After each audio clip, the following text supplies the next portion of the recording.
I want to welcome Ganesh Iyer, who is the CEO of Mphasis, an IT services company, and also Kartik Hosanagar, who is a professor of operations, information, and decision here at Wharton.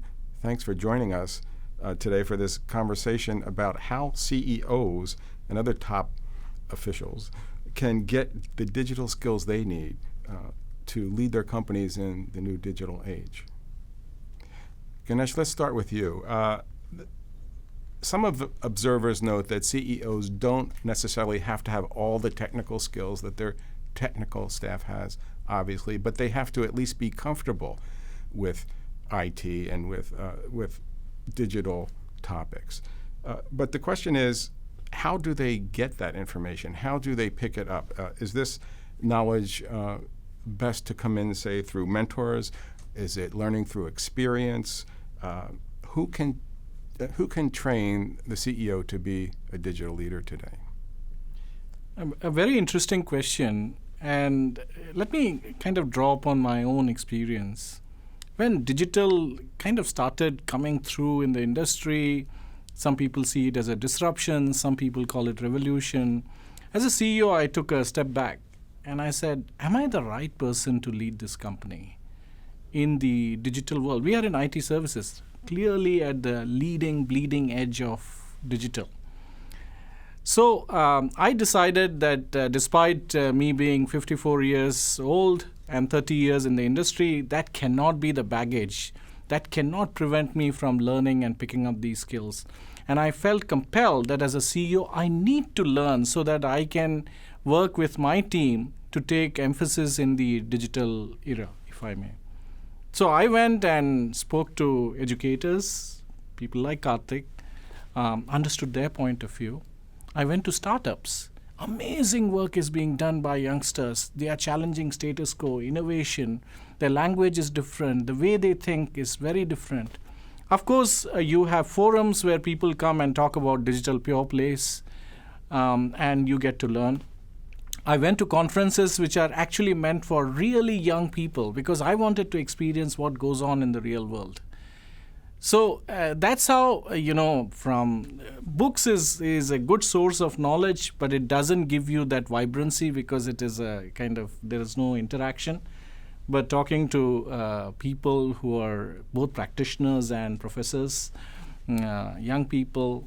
So I had to lower my ego. I had to be prepared to fail. And I had to admit that I need that knowledge. And that source of knowledge can be anywhere. And I need not feel like a CEO that I cannot go and learn from somebody down below in the organization, youngster, or these conferences. And that helped me a lot. Kartik, what's been your experience? How do you find that CEOs are getting their information, or how should they be going about it? Yeah, first of all, I appreciate the nod to professors very much. But I think Ganesh's answer really resonates with me as well. I think what is important first and foremost is for leaders to be open to learning and have that attitude of exploration and trying to acquire new knowledge. I think they do need mentors, especially analog CEOs that are trying to make this transition. They do need mentors, and those mentors may be within the organization. For example, to include your CTOs and CIOs in key strategic discussions and conversations. But they can also be from outside, and Ganesh mentioned startups. And it's actually a very helpful exercise for very traditional analog CEOs to be actively following that industry, to perhaps even actively participate in that. We see many companies have corporate venture capital divisions through which they partake in the startup activities as investors, and sometimes they invest in opportunities that even appear competitive to what they're doing. But that's a way to learn, that's a way to stay relevant, and that's a way to be able to respond when the time is right to do that.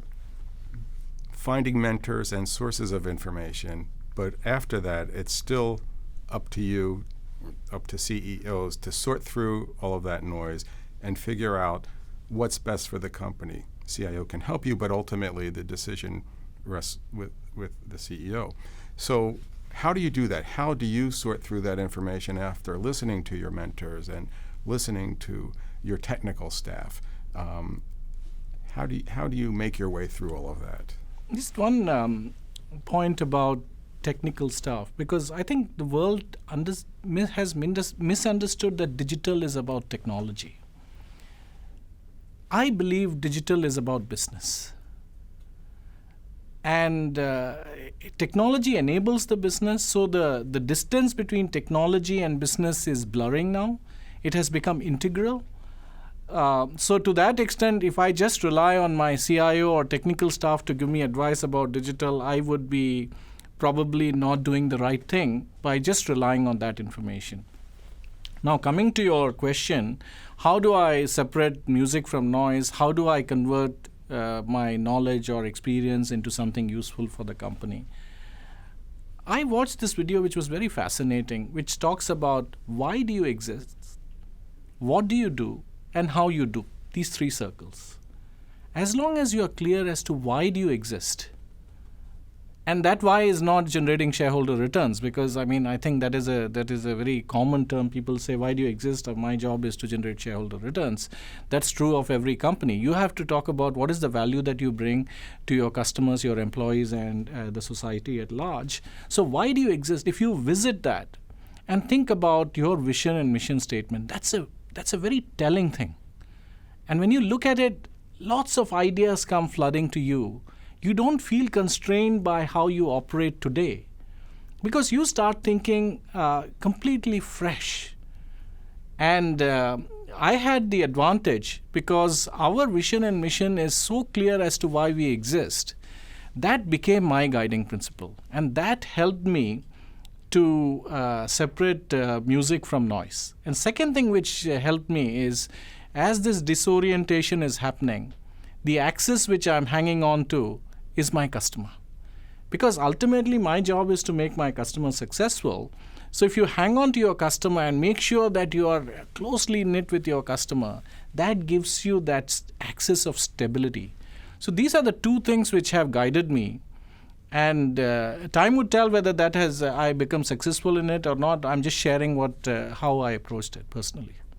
Kartik, the CEOs are looking at all of these sources of information, making decisions such as Ganesh is talking about. But at the same time, they are trying to focus on their business. It's great if your mission is very clear, but they're looking at the cloud, they're looking at mobile, they're looking at all these things, and it does get confusing. What's your advice on how they could separate the noise from the music? I think there is certainly going to be a temptation to adopt the next buzzword in your organization. If everyone else is going on the cloud, I need to be on the cloud. If everyone's on mobile, I need to be on mobile, and so on. And that's going to be more so true, I think, where the CEO feels less and less comfortable with, with their knowledge of the digital domain. And I think I go back to what Ganesh was saying, that it's not really important or necessary for a CEO to be a technologist. Really, digital transformation is not fundamentally about digital. It's about digital being an enabler of a business mission or a strategy. And so I think at the end, CEOs have to understand technology to the extent of knowing what it can or cannot enable. And once you understand what technology can or cannot enable, that is a secondary consideration, and the primary consideration is what does your customer want, and are you able to deliver unique value? And I think when you pair the two together, I think that's where they can succeed. But I think to your point about there being a lot of noise, I think in this kind of an environment, I feel business leaders have to also accept that there will always be a certain amount of noise in the market and in the landscape, and they have to be willing to take a few more risks than usual because of that. I completely agree. I think we need to be prepared to fail. Right, exactly. Because as you get to the position of CEO, one of the things which happens to CEOs is they are very afraid of failure, because they are worried about their public face. You have reached that height, and the fall can be huge. And we need to overcome that fear. And that's when you will try, And when you try 10 things, it's okay if you fail in 3. As long as you fail early, you cut your losses, it's okay. But not trying is not an option, at least in my mind. I think that is so important today because, I've worked with many companies and I've always noticed there is this tendency, as you said, the higher you are, the more fear you have of falling from that height. And I think there is this tendency among a lot of companies to be more risk averse and manage everything around what can go wrong as opposed to what's the opportunity. And I think and that's why startups sometimes can pursue those big opportunities because they're not as worried. But I think CEOs need to adopt or embrace failure as a natural part of innovation.